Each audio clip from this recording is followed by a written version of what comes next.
All right, welcome to NYR After Dark, episode number one, the late night Rangers talk for the fans who never log off.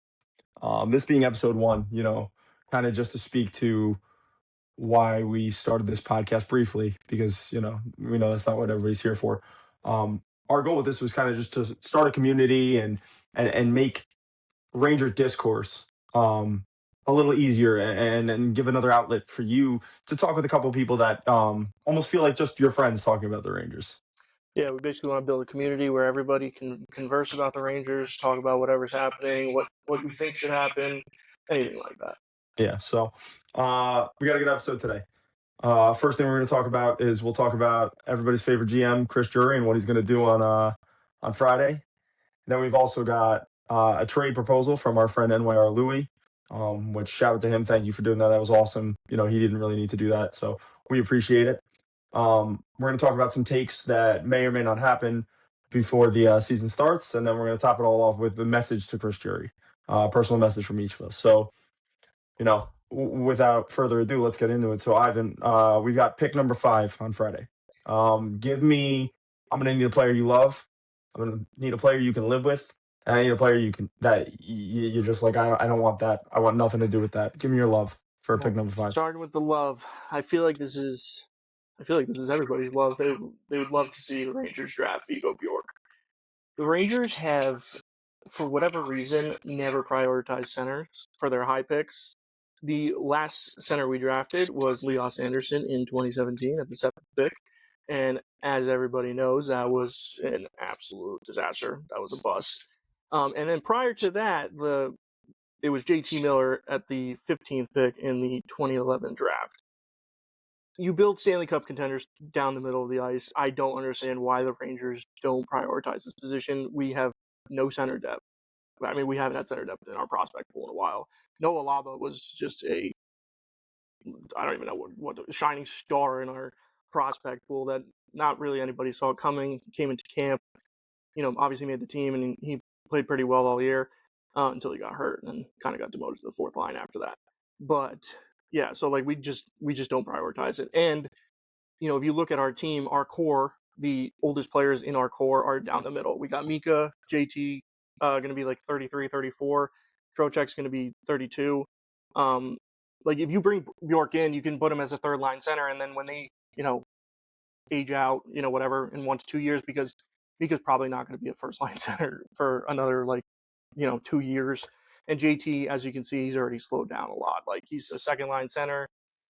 He is not the fastest center in the world, and he obviously uses his size well. But Yeah, I think he's still poised to have a bounce back season. Just kind of touching on that. I'm not worried about that, but it's more so the age that I'm worried about. Like I like the Vigo pick. Yeah, I mean, that's like you said, that's kind of the heart pick, right? That's what everybody wants. Yeah, and he's got. I won't lie to you. I don't hate the other options that I feel like when you go to look at the center position a little bit later, like around that 26th pick, which we'll get to. I feel like there's a little bit better center depth, so I'm not as upset if they don't go center at 5, but I do get why that's the pick. I mean, and not to mention, I mean, we can address the elephant in the room. Everyone and their mother is saying Drury's not picking him because of what, 2 inches? But see, my thing with the size thing, I mean, we talked about this when they brought up the size thing. I understand he's a center and he's 5'10", he's 170 something pounds or whatever. Listen, we all year we had to deal with Connor Sheary in our top 6. The guy's 5'8", 170 pounds. Like, I understand 2 different positions, I get it or whatever, but like you can still produce as a smaller center. You see smaller players around the league that produce at a high rate. Like, I mean, look at Stankoven. Yeah, they just won the cup with Stankoven. And also, yeah, and the whole thing with Rod, he wasn't even worried about Stankoven being his second line center. Like I think they asked him at the deadline if they wanted to get a center or whatever, and he had full trust in Stankoven, didn't care about his size or anything. I know the structure in Carolina is a little different. They play like a very well-structured team game and stuff like that. But like in this case, like people are saying that like if York was 2 inches taller, like he could be going like top 2. He would be the number 1 center in the draft. Like I don't want the size to like scare them away. I understand like no, and that's the thing though. I don't think it scares anyone other than the Rangers brass away. I You know. know what I mean? Like that, and that's kind of the rumor behind it. But and not to mention, like you would hope the scouts actually did enough research on him to give Chris Drury the message of like he plays physical. Like Vigo does not shy away from contact. He is not afraid to put his body in there. You know what I mean? And he has great positioning in front of the net. So I don't see his size even really being an issue.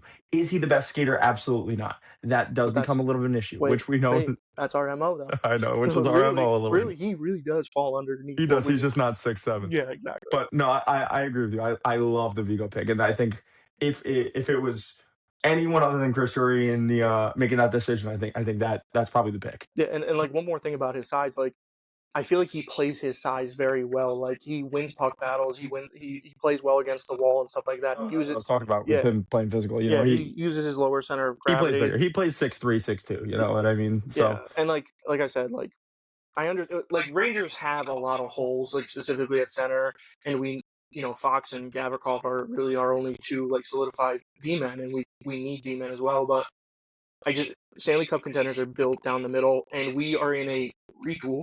So how long is this retool going to last? Because like I said, Mika and JT are 34. We're going to need young centers to come in to replace them at some point. And are you getting that on the trade market right now? Like, I don't know. yeah, So maybe McTavish, maybe something like that, but just overall, not a lot. Well, okay, so let me go into my love it.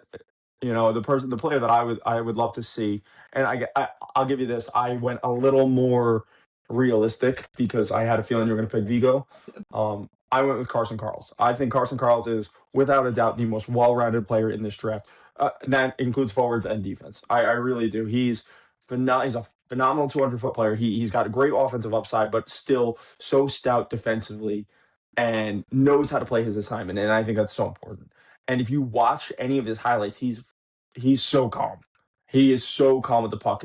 He can play that blue line no problem. You can have pressure coming in on him, and he doesn't panic. He just dumps it right in. It's phenomenal. On top of that, his vision, setting up passes. This kid threads the needle left and right. He just finds the tiniest little opening and sends it right through, and it's never an issue.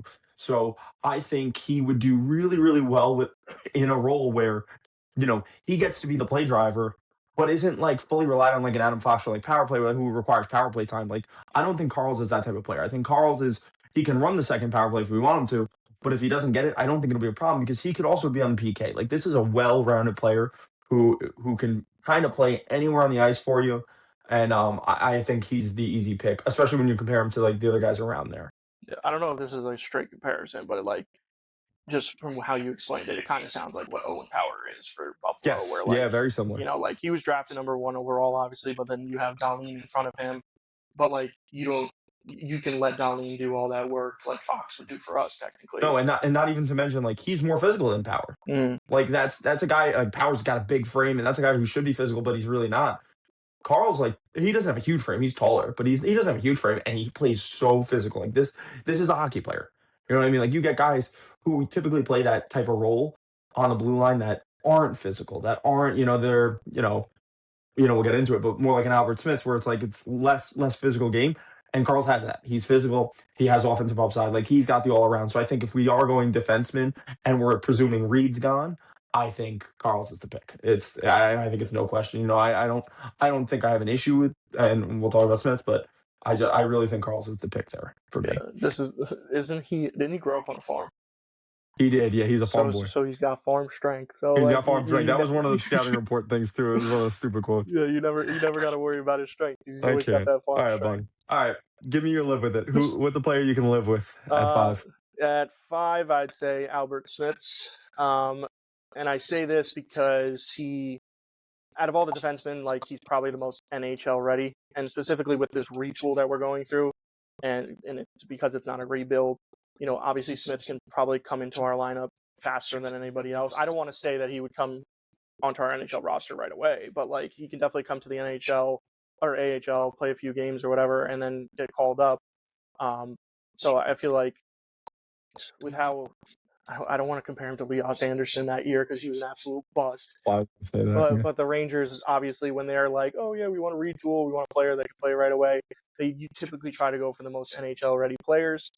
And one thing I do really like about Smits, and I'm I'm going to compare it to Keandre Miller a little bit. One thing I loved about Keandre Miller was I think Keandre Miller has the like best defensive stick in the NHL. Like that's one thing I really miss about Keandre.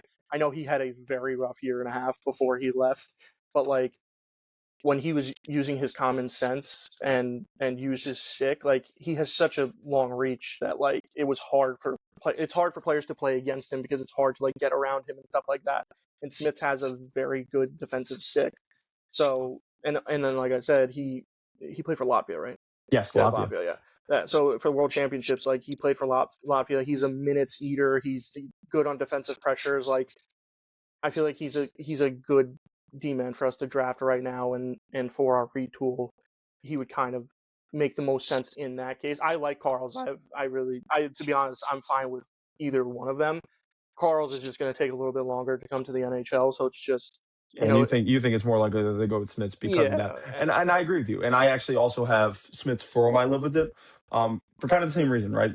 We saw him play in the Olympics. We know he's able to play against pros. A lot of the time when you're looking at these drafts, you're looking at guys who are playing against kids their own age. They're playing against other 17, 18, how does that translate? Because, not all those guys are going to end up in the NHL and make it to the league. So watching him do that against pro competition and being one of the standouts on Latvia, which, like, when you think of Latvia, you don't think of them performing well in international competition, and they did fairly well for kind of where they were at. So I agree with you. Listen, everything I have down for Smith is kind of close to what you said, right? He's got great size. He's a bigger dude, not very physical, but because he's got that big size, he's got that awesome stick, and he's one of the biggest thing that it popped up on every scouting report I read about him is he kills the rush. He does such a good job of killing the rush, and that's a huge thing because we know, like, especially if you put him, let's say, on like the second pair, and you put him with a guy like, I don't know, someone who's going to struggle a little bit more, knowing you have a guy who's going to kill the rush. God forbid there's a 2-on-1, like that's phenomenal. That feels awesome. Yeah.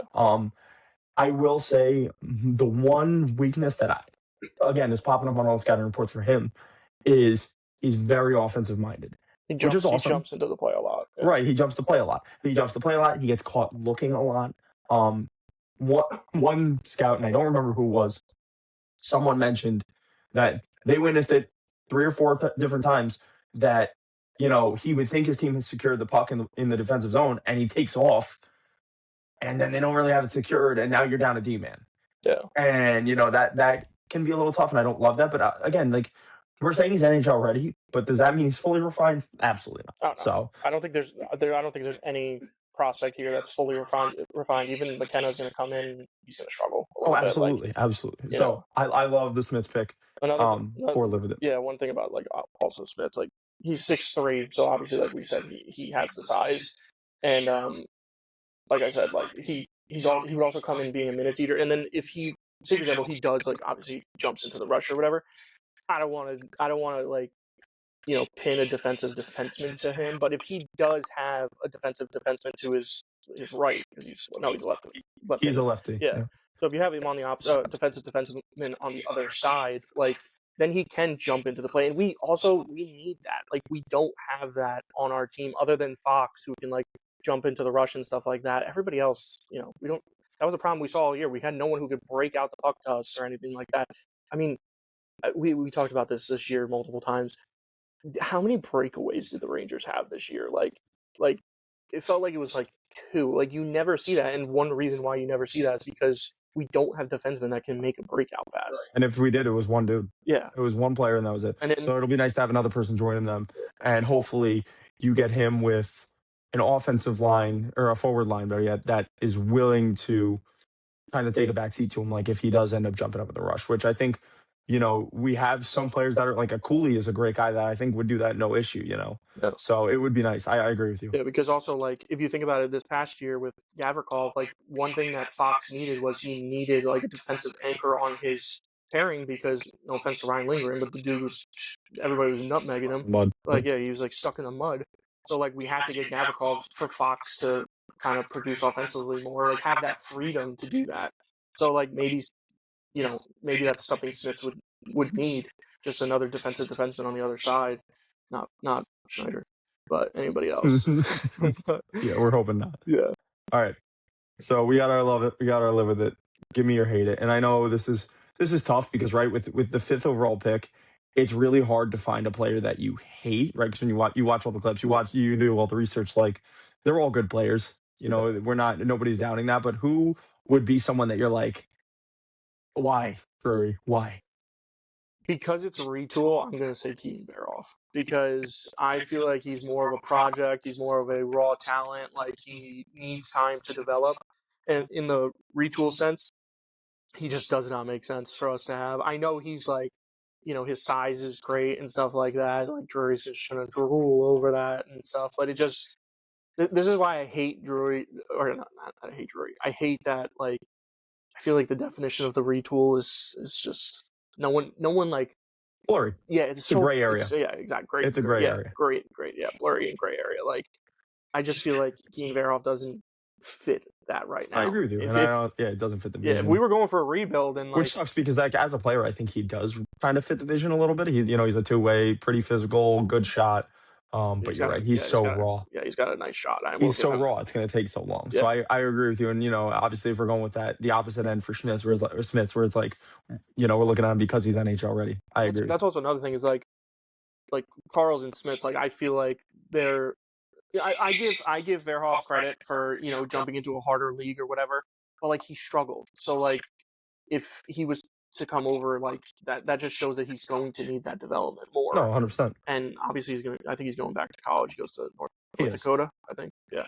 So he's going to go back to college. It just doesn't make sense for the retool purposes. If this was a rebuild and you wanted to take a shot on him because you thought like, hey, and like right, the upside, the ceiling. 3 to 4 years, you're like, this kid's going to be a number one pairing D-man or whatever. Sure. Yeah, I get it, but it just doesn't make sense right now for us. So, and I mean, Drury's MO. He's not the best skater either, so. But that's we know we love that. Drury's MO, so. All right. So I got down for hated, and this is purely off the fact of I just feel like there's too many things pointing towards Drury making this mistake. Even though I think my prediction is that on Friday he'll make a better decision than this, but I would hate to see him draft Tynan Lawrence. He's a good two-way player. He's got decent size, right? And we need center depth. We just talked about that. But we're just picking another dude from BU. That's a reach. And like we don't need that purely for that connection. He's bigger. He is a good skater, which is nice. But like he struggled at the NCAA level. Like same thing for Verhoff. We talked about it. Like he's not there yet. He's gonna take development. He's gonna take time to develop there yet. Yeah. And it's like, why are we going to waste the 5th overall pick with a Carl's option? And again, with that center depth that I talked about, like near pick 26, there's some good depth, some good center depth and some good options at center that we need to waste the 5th just to take a center. I mean, obviously, like if we're gonna take a center at 5th, I'd like Vigo. We talked about that, but I don't see him making sense, even though there are all those connections, and I'm really leaning on that BU connection, if I'm being honest. Yeah. And size connection. Yeah. He also, I like him as a player. Like, I wouldn't mind if the Rangers draft, like say for example, the Rangers like traded up to get that pick, or I don't want them trading back for that pick, but if that was the case, and then they got a good like skater to put in our lineup in the top 6, along with a pick to then take him, like. Yeah, that makes sense. I'd hate that if they ended up dropping back a couple picks because I could see him going. I think a lot of the projections are like 8th, 9th, 8th through 10th, 8th through 11th. I was going to say 9 to 11. Like if we end up dropping back, I wouldn't hate that grab at all because obviously we're getting an asset with dropping back. I wouldn't hate that at all. Yeah, but just with it being the 5th, he also like you have to think. Like whatever 2-3 months ago, he was ranked a lot higher. He was there. Yeah, but then he really obviously that's how it goes. Yeah, the draft order obviously changes. No one has a consensus. Like I feel like there's no consensus top 10, but like even top 2. Yeah, even top 2. There's a lot of people debating McKenna and Stenberg for 1 and 2, and obviously not for pick because everyone's freaking out about San Jose needing a D-man. But I think just overall, I forget who it was. It might have been what's his name. Who's the guy that puts all this stuff? Well, whatever. One of the reporters was like, it's a bunch of B pluses in this draft. Yeah. Like there's no A's. It's all B pluses. Yeah, that's another thing about the draft is I feel like players don't have huge gaps between each other. So the gap's pretty small. And I feel like in this case, you really have to trust your scouts and kind of take their word for it. And because we don't know what's going on behind the scenes in the sense of like the draft room and stuff. So like, there's a lot of teams who could have Chase Reed ranked number 1 and they're just hoping he falls or something like that. That was just an example for Chris Reed, but like we don't know what teams are thinking, so I feel like teams really have to trust their scouting because, like I said, I don't think there's much of a gap between the players. So I agree with you. Yeah. There's a lot of anticipation, especially near the top end of this draft, and I think Friday's going to be a big deal. I'm excited. Yeah, me too. This is the first time in a while where the Rangers have a plentiful amount of cap space. We have like great trade assets and stuff like that. Yeah, we and just don't have a direction. But We just don't have a direction. This draft has, even just for the NHL in general, this draft has the potential to be very exciting with like the moves that could be made. Because I know like it's very unlikely a top 5 pick will be traded, but obviously like there's been talks Lots of talks. People on Twitter being like Rangers should trade for the second pick, and holy crap, would that be exciting? But no, and I also think there are a lot of players in this draft that maybe aren't the consensus 1, 2, 3 pick that could end up in 5 years. We look back and we go, oh, that was the guy in the draft. Yeah, like a Smiths. Like I can see Smiths being like, wow, that was the no brainer. Like I can't believe we didn't nobody took him. You know what I mean? So we'll see. Or it could be Leos Anderson. It's just a disaster. It's always possible. We know that all too well. Yeah. So all right, so we got pick 5. Now, I mean, we're not going to cover all the picks because that would be crazy. We got 11 of them. But going to pick now 26, a little later in the first round, same thing. Give me a player you love. So we're gonna start with the Rock Brothers. Talk about them. Like that, you agree with them, right? I agree with the Rock Brothers. I mean, I when I did, all the research I've done, I've seen that, and this is another thing where like people are sliding and stuff. Liam is definitely jumped up. Mm-hmm. It's looking like Liam's going to go probably late teens, mid to late teens. But Marcus is also a great option. Marcus ended up leading the OHL this past season scoring points, and Marcus is a center. Believe it or not. So that's like, again, we're talking about center depth, and there's a lot of options here. I think Marcus is probably the more realistic pick, but again, they could both be gone. When you get to that area of the draft, because again, it's not like there's a consensus there. People are going to be drafting either just the best guy they think, or whoever they have at the top of the draft board, or just a straight positional need. But I think Marcus Ruck at 26 would make me very, very happy. I think that would be a phenomenal pick. Yeah, I mean, like we said, Rangers have no center depth in the prospect pool, so like any center you could get is great. And like the one thing I worry about, and we talked about this earlier, is like privately, like apparently they want to be drafted together if they could be on the same team, and I don't know how that would work or anything like that, but if that was like a caveat that held things back, I don't know. I mean, that would be tough. That would be tough just because of where they're getting drafted. But I agree with you. Yeah. The only thing about Marcus is he is slightly undersized as a center. But I'll be honest with you, everything I've seen, like he does a great job with his positioning and his stick skill. That I think he kind of counters it. But again, that's one of those things that like everybody loves to say, like Drury just doesn't like smaller dudes. Like it's just, but like it just, I know. It just pisses me off because it's like, listen, like you could be a smaller dude and be an incredible playmaker. I mean, Kucherov's and that's what he is. Yeah, and that's what he is, and that's what Marcus Ruck is. Marcus Ruck had an incredible amount of assists. He's such a good offensive mind. He's got great vision. Going back to the same thing that I said about Carlsberg, he threads the needle constantly. So I agree with you. But again, we know, and it's more just based on evidence. Like Drury doesn't like smaller guys at the center position, and Marcus Ruck is a smaller guy at the center position. So it's like, will he go for it? Who knows? You can't win as a Rangers fan, honestly, because like I feel like size just matters so much to Drury. Unless it's kind of sheer. Unless it's nepotism. No, we won't get into that. We're not going to get into that. But all right, give me your live with it. Who can you live with? I'm going to go with another center. We're going to go with Jack Hextall. I feel like he's an all around, like he's an all around good player. Like he's a balanced player. Again, like I said, center.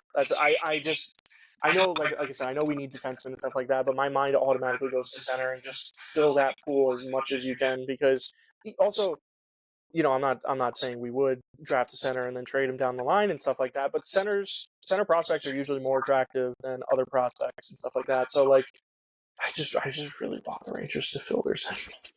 I mean, we could tell because all your fucking picks. Listen, you build down the middle. That's all. No, listen, I agree with you, and you know what? Actually, I even toyed with Hextall as my love it. I had him and the Rucks kind of back and forth.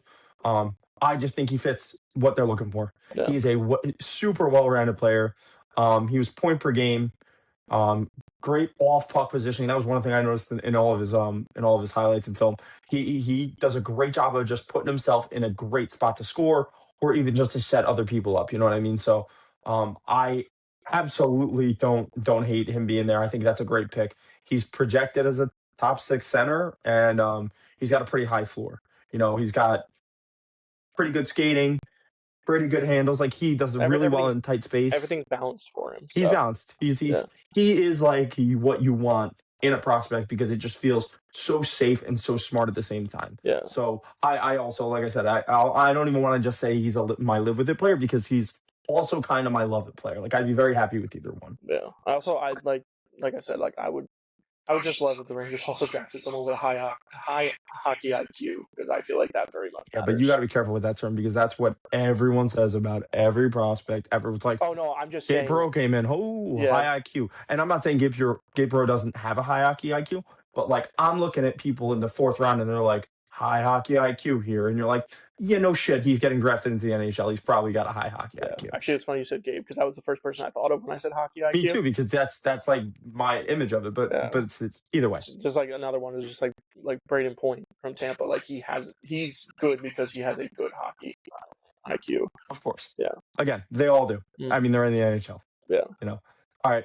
Give me your hate it for 26. And I know it's a little tougher because of the area it's in, but give me your hate it. So I'm going to say for hate it, I actually don't have one. My thing for the later picks, like I care more about the high picks like everybody else, but my thing for the later picks is if there's one thing I trust the Rangers with, it's later picks. For whatever reason, whether it's Kravtsov, Leon Sanderson, Kakko, Hedel, whatever, we suck at drafting within I feel like top 15. It just for whatever reason never works out for us. But I feel like the Rangers are good at finding maybe not elite talent in the later rounds, but they do find NHL usable talent. NHL usable productive talent. Players like Laba and stuff like that. I'm gonna say I do trust. That's the one thing I do trust them with is that. So I don't really have a hate it. No, that's fair. Yeah. That's totally fair. I think I have one player, and again, it's more just because it's the stereotypical Drury pick. Brooks Rogowski. This kid's 6'7", 235. He's Drury's wet dream. This is what Drury wants, dude. I mean, the only reason I hate it is because it's like I want to see him break the mold a little bit and go with some skill upside and go with some guy who isn't probably stuck to the third or fourth line. Yeah. I get it. We're drafting him later in the first, but I don't see a problem with finding a middle six player here. I think Hextall's a middle six. I think one of the Rucks, especially Liam, but one of the Rucks are definitely a middle six. I think Brooks Rogowski, he could end up being Rempe center. You know what I mean? This is just another dude. We're just trying to put skyscrapers on the fourth line, and it's just I want to stay away from that stereotypical not great at skating. He's really big though. It's we get it, Drury. That's what you like. You want to be harder to play against because you want people to have to look up at the opponent. But it's I'm tired of hearing that. So I think that's literally my only reason. He's going to take a little bit to develop his skills. Everything I saw, he's a little raw. He can get caught watching the puck. I mean, I saw that a couple times, and he's and I can't stress this enough, so low intensity, so boring to watch. This poor kid, and I get it. You're huge. We're going to park you in front of the net. We're going to do stuff like that. But at the same time, there is no juice to this kid's game. And that's the one thing that Rangers have been lacking. I mean, not the one thing, but it's one of the things we've been lacking. That's why everybody, when Berard came onto the scene last season, 2 seasons ago now, everyone loved it. He brought juice. He came in, even Sheary, as much as, you can make fun of Sheary and the fact that he was in the lineup, the one good thing about him is he brought juice. He'd get on the ice, and that was it. He was like a fireball. He'd go right after the puck. And that's something that we need more of, not less of. And I think drafting Brooks Rogowski, that's exactly what we're getting. We're getting a big dude who just not a lot of fire on his ass, kind of calm. I mean, also, with the whole, his size thing and stuff like that, I don't want to say it can't work in the future, but, the whole, Rempe, Edstrom, 2 huge guys on the fourth line or whatever, I know they were injured and stuff like that. Did that really, work for us? I feel like the heart and beat of that line was Sam Carrick. And I think the league is going away from size. I really do. I think the league is going way more into skill.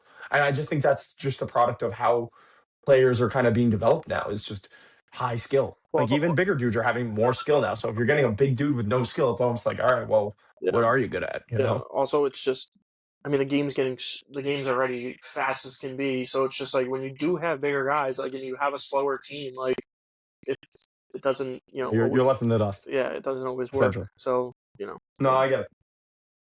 All right, so I mean, hey, look, we're looking forward to Friday. It's going to be a good day. Um, I'm excited to see who we grab, and I'm excited to see the newest Rangers. Whoever that ends up being.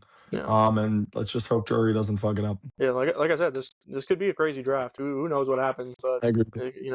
All there's right, so next we've got a trade proposal from our buddy NYR Louis. So shout out Louis, thank you so much, man. This was awesome. We appreciate this. So Louis proposed, and this was listen. I gotta tell you the story. So I had DM'd Louis a little, probably probably a little over a week ago, and just kind of reached out and said, putting out feelers, and was like, hey man, like, we're doing episode 1 of the podcast. I'd love to get a trade proposal for us to react to from you. And he was like, yeah, of course, like I'd love to do it. I just want to give me a couple days to really cook a good one up because I want to make it good. And I was like, of course, like take your time. And the minute the Darnell Nurse news came out, I immediately was like, let's check Twitter because this guy definitely DM'd me and that's what he's putting in. And sure shit, here he is. And he messaged me and he was like, yep, here's what I want to do fresh off the Nurse news. And I actually told him, I was like, the minute I saw it, I thought of you. I was like, you're going to put this in there. So he's got the Rangers receiving Darnell Nurse, a 2028 first round pick, and Isaac Howard. And in return, we're giving Edmonton Braden Schneider. He basically talked about the fact that he really liked that we were going to be able to eat the contract for them, and in return, we're giving someone who can play their left side, or at least Drury thinks Schneider can play both sides. And then on top of that, we're getting some assets because that Nurse contract is horrendous. I mean, that was the first thing my first note on the whole thing was, do I love his contract? Absolutely not. Is he a good player? Sure, but would you say 975? yeah, it's 975. It's awful. I want nothing to do with that. But I'm willing to eat that contract if we're going to gain some assets. Yeah, there's two things with this. One, the Rangers have what, $26 million in cap space. Like, I feel like they really need to take advantage of like taking on a bad contract. Also, in this case, $9.75 million is a bad contract. Like, there's no doubt about that. Darnell Nurse is no offense to him, not worth $9.75 million. But if you're eating like half the contract or whatever, like Darnell Nurse wouldn't be that bad. He's got 4 more years on his deal, and like the second thing is like his deal or his situation. Remember, he didn't have him retained. The Edmonton didn't retain any of the salary on this trade. That's what he's proposing, is that we take the full contract. Whatever. Either way, $9.75 million. Okay, that is a little lot. But no, but listen. So here's the thing, though: 9.75 is a lot for Darnell Nurse. However, if you're eating the contract because you've got the cap for it, on top of that, he's only 31, which he feels older. He's been in the league for a while. Yeah. He's only 31. On his career, he's a plus 66. That's actually That's a solid plus minus. You got to take that with a grain of salt. He plays with Connor McDavid on that team. So, and Leon Draisaitl. For sure. So you got to take that with a grain of salt. But, however, you can't be a complete liability because look, it's not like Edmonton's won the cup or anything recently. They've still struggled. So he averages 22 and a half minutes time on ice. Again, he can be a time eater. That's great too. We need guys like that. And he's not the worst guy to have on our left side, if I'm being honest. I'll take him over, again, like a Schneider, which I guess is the one here, essentially. Like, having him over a Schneider feels great. This is a guy who is proven himself in the league, and Schneider really hasn't done that yet. Yeah, I mean, the second part of what I was going to say is this Nurse situation reminds me a lot of Trouba. I personally was a Trouba fan. Did he get paid too much money at $8 million? Hell yeah, he did. Absolutely. But if Trouba was a $4 million player, playing second pair minutes and stuff like that, no one was going to say anything. He was a wrecking ball back there. I love Trouba, but his contract just didn't make sense. And then I feel like it's kind of the same thing with Nurse. Like $9.75 million for Nurse to play. He was technically playing second pair, but still, like, that's a lot of money. If he was making $5 million and he was doing what he's doing, like, do people complain as much? Honestly, probably not. I know he was going to be a healthy scratch in the finals and stuff. He did struggle last year and he got his minutes cut. I get it. Sure. But like I said, I feel like the cap is I feel like that's the reason why fans turn on players is mainly because of their cap and if they're not like producing the way they want. and also he was a logjam in their cap situation. Yeah, a little Like bit. they're let's be real. He requested a trade. He was getting traded anyway. Oh, Like absolutely, they absolutely. needed to move his money and stuff like that. Is like it's I think for Edmonton it's this year or it's over. Like I think McDavid's giving it this 1 year, and if they don't you know get better or like go in the right direction, I think he's out. And I think Nurse is a contract you have to move, I agree unfortunately. with you, and I think this trade that Louis kind of put out there is kind of resonant of that, right? Yeah, Like they're basically giving it all up to just get a guy in there that'll eat some cap so they could probably sign someone else because you're giving away Nurse and his big contract. You're giving away a 2028 first, which, like, again, with the team you have right now, your first round pick's late. It's not a huge thing to be giving up. But then giving up Isaac Howard too is like a pretty good prospect to be given up. You're saying, listen, we want Connor to get a cup in the next couple of years, and we're willing to give up a little bit of future assets for that. Um, just a little bit about Isaac Howard, just for people who don't know, he's a wing, left-handed, 22 years old. Um, his stats were not great. He didn't have a great year, even AHL wise. I think he had, in the NHL. I think he had 5 points in He 29 had 5 games. points, and in the AHL he had 50. But So he also for Edmonton when he did play in the NHL, he was playing bottom 6 minutes, and that's not the type of player he is. So that can also result in him playing like not putting up points and stuff like that.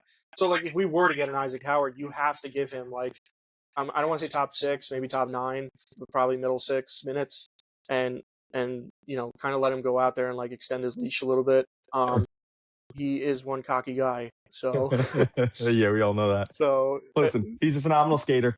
He's got good hands. Not the best shot and not the fastest, but I think he fits well with how his play style is. I think it would fit well on like a wing with, like, let's say, um some other players that we have, which like I could see him. He's 22, so it's like he's got room to develop, and I think he'd be a nice return in there, just kind of to add something on. Not to mention their prospect pool again. Like they don't have a lot either, Edmonton. yeah, So if he doesn't have a hard shot, but I will say one thing about Isaac Scout, he has a deceptive shot, and I feel like sure, that's yeah, where his yeah, no, offense no, comes from. If I was to like tweak this trade a little bit, because I did think it was kind of heavy on like they were giving up a little bit, but if I was to tweak it at all, I would just say like I feel like even if you threw like Brett Berard on, because Berard's probably getting traded honestly, and true. if you were to throw Brett Berard on this and then have maybe them not retain 50%, but if they retained a little bit of money, I feel like this is a trade like Drury would actually look at it and be like, all right, you know what, I'm gonna take the bait on this one. I'm gonna take No, it. I agree with you. Yeah, And actually, just another quick thing to mention before we move on, because we definitely got to get through this. Um, there's a lot of news surrounding Gavrikov for some reason. Like a lot of rumors saying, like, Gavrikov could potentially want to leave and go back to LA is one thing I saw.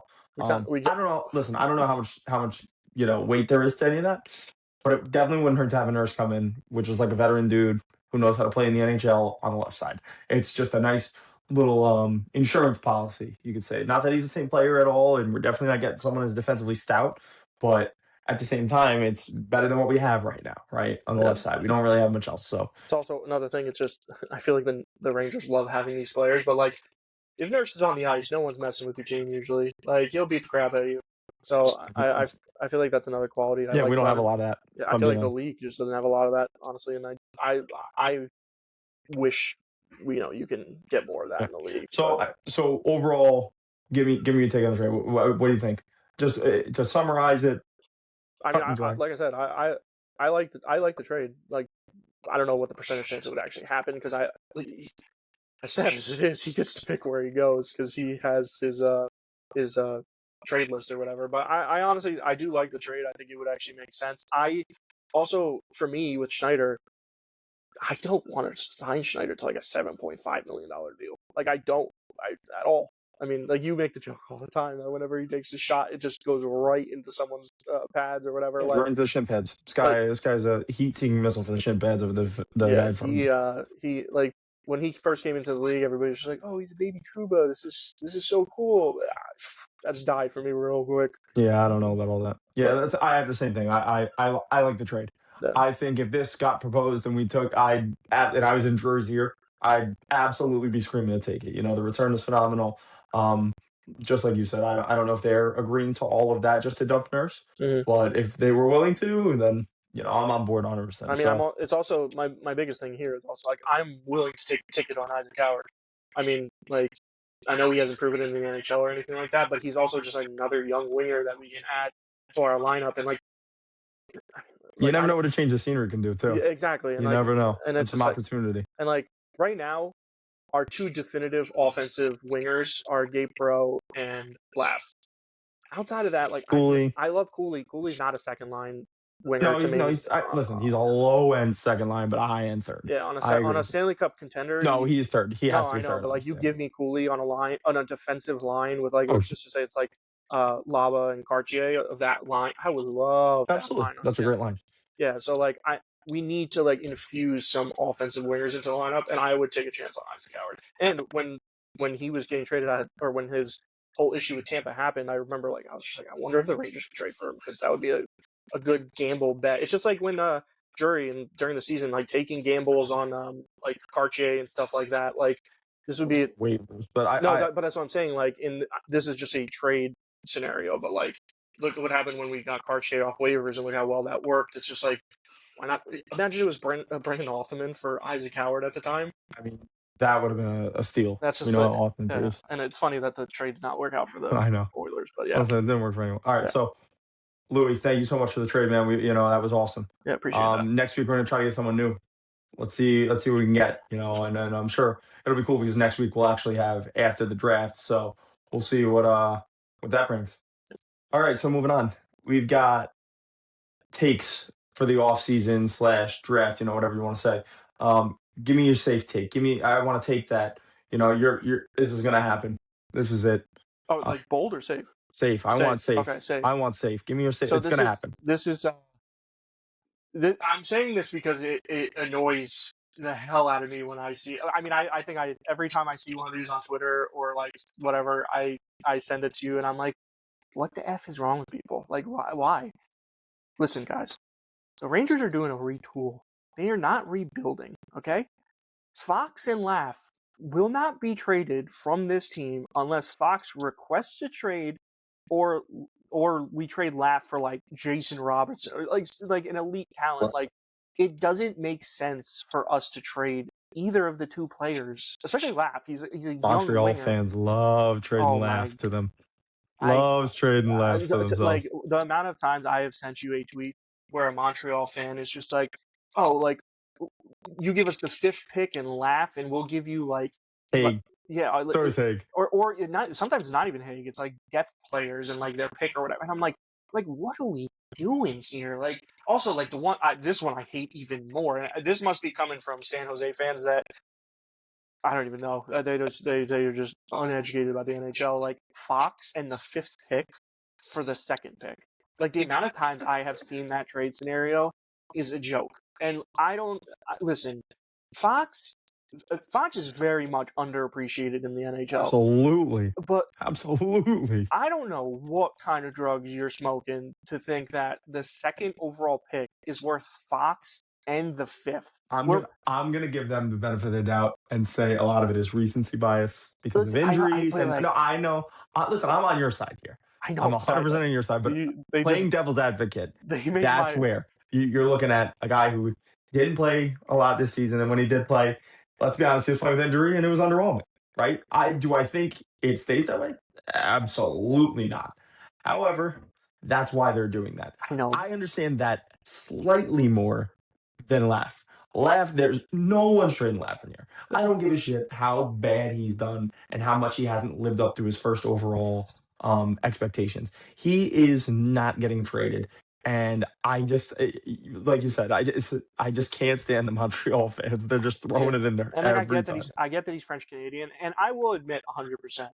I'm a bit of a Laugh homer. I've been saying since he got drafted. Yeah, you guys are going to learn that. Yeah, I've always said, like, you need to give Laugh the opportunity to play top line minutes, give him power play time. Like, he needs that. Every other number 1 pick, Jack Hughes, Stutzel, the year that he got drafted, they're put in, like, I understand the Rangers were in a better spot than other lottery teams because we kind of got lucky with that. But, like, he never got the opportunity. Kreider was blocking him, Panarin's blocking him, whatever.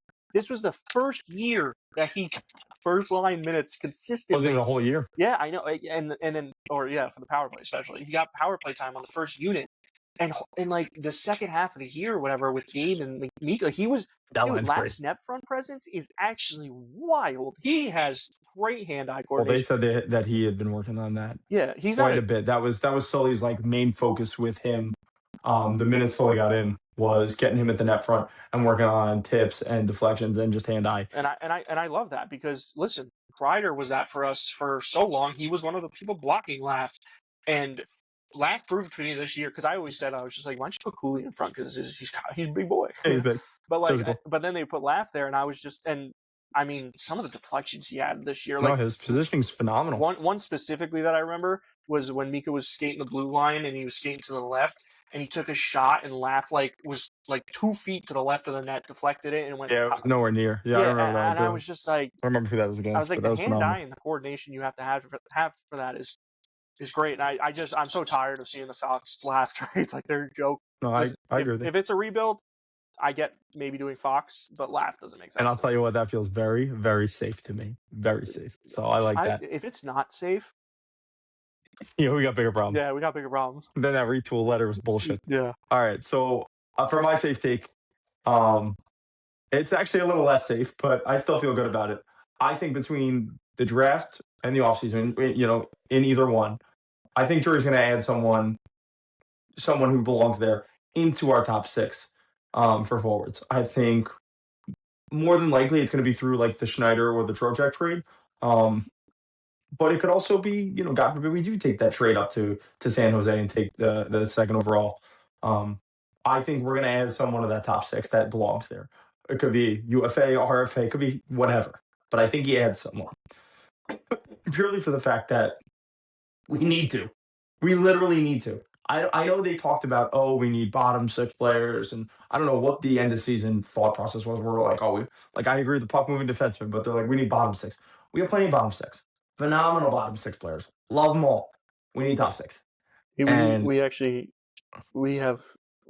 can fill our bottom 6 like twice. No, I agree with you. I agree with you. But that's my point. So I think no matter what, I like that. He makes a move, and it may not be the most safe, but I feel really good about it. Drury's going to add someone to the top 6, so that feels good. I like that. All right. Bold take. You want to give me a bold take? Yeah, give me something. Listen. I'll give you a bold take. I think the first part of this, not as bold, but the second part, just because I'm predicting like when it's going to happen. I think at this point, it's no doubt that Trocheck gets traded at the NHL draft. I just like him changing his agents and stuff like that. Him almost getting traded before the deadline and then not getting the value out of him, and we kept him. Yada yada yada. Like I think the time has come where Trocheck gets traded, and I think he knows that time is coming now. And you think it's at the draft? I think it's at the draft. He also expanded his trade list, so now it's like he's willing to go to some teams in the West. So automatically you think like, does he go play with his best friend Panarin in LA or even Anaheim? That's what, even Anaheim. I was going to say, like maybe in a McTavish deal where you swap. I mean, Trocheck. I love Trocheck, to be honest. I would not trade Trocheck if his trade value wasn't so goddamn high. I agree with you. Like I think he's a great asset to have, and contract is so good. And he plays all scenarios. Any Stanley Cup contender, they should be. Yeah, they're better for grab. Yeah, they should be competing to get him right now, and I think it's a guarantee now that he gets traded. I like it, and I think that's a good bold pick. I do. Yeah. My bold take. I think we make. I'm going to say all 11 are picks, but I'm cool with trading up, trading back, whatever. I think we make 11 draft picks. I think Drury and the rest of the management is well where we need to fill our prospect pool. It's a little depleted. There's not a lot of talent, and I think this is a great draft for it because there's a lot of depth guys that are later in the draft that, looking at like our 3rd round picks, 4th round picks that really, really would be nice additions. Ethan McKenzie, he's a left-handed defenseman, point-per-game player in the WHL last season, and he's not afraid to put on the net. So you're talking about a kid who you can get in the 3rd round or even late 2nd, maybe, like that just has so much offensive upside from the blue line.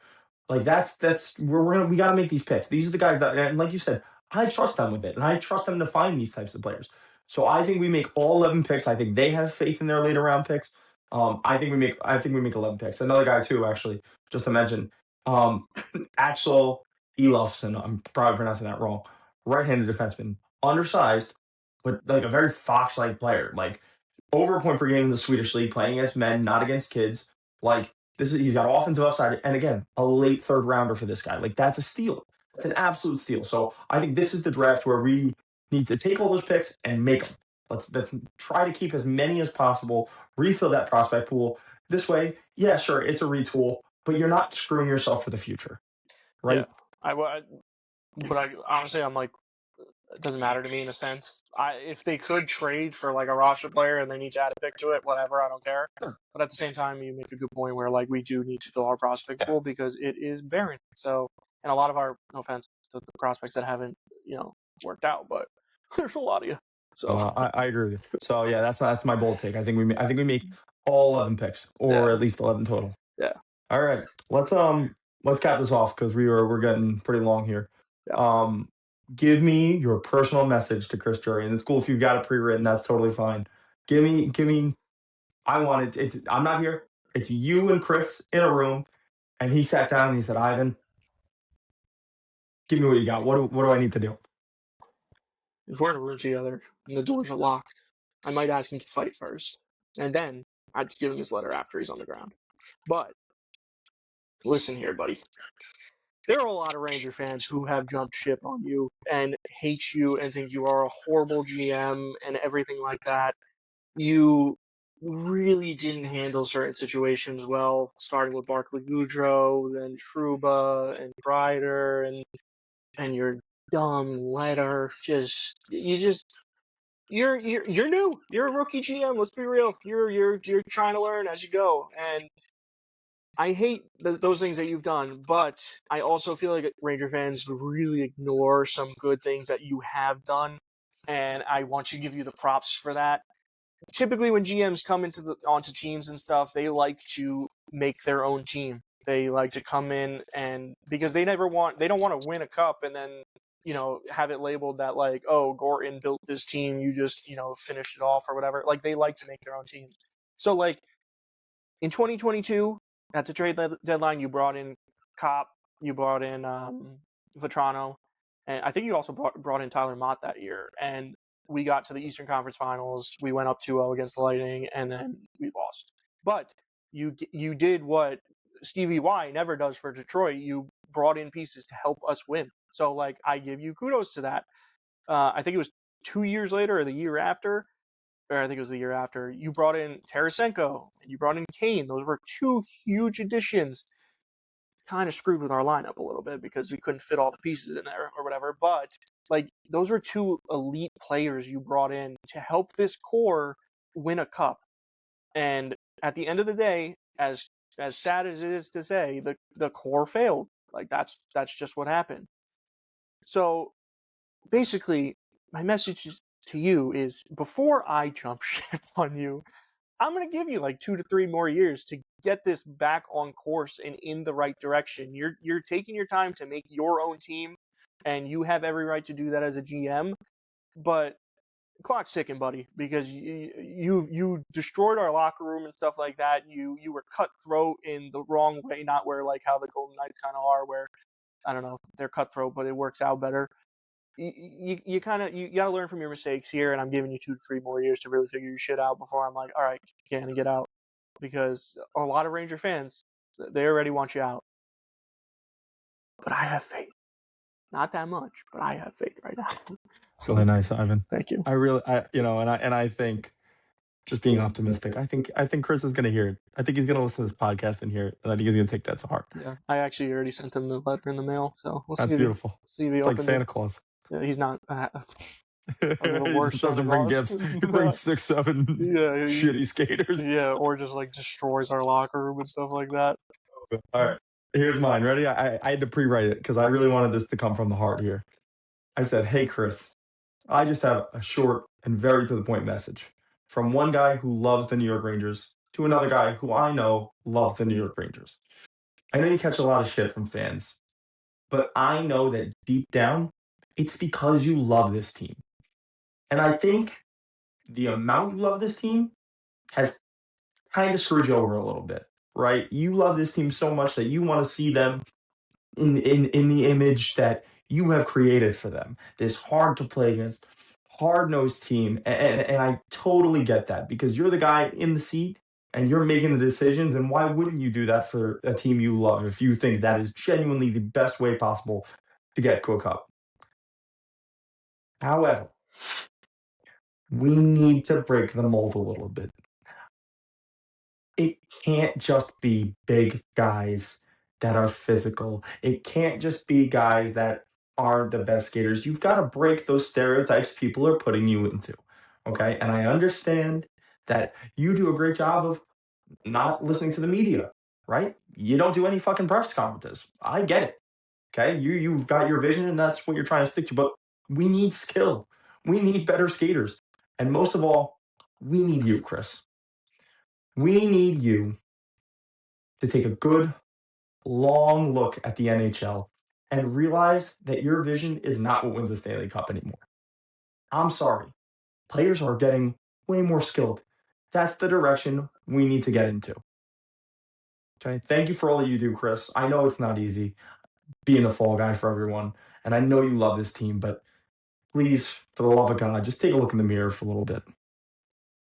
I like that message because I agree with you because this league, I know this league's a copycat league, but sometimes instead of copying, why don't you think ahead a little bit and be like, all right, this is the direction the league's going. This is what I should do. Nice. So I agree with everything you just said, and I hope he listens and I hope he takes both of our advice a little bit. So we'll get him sent to him. We'll see. We'll see if we get a response. Yeah, we won't. Anyway, though, that was the first episode of NYR After Dark. Thank you so much for listening. We appreciate all the support.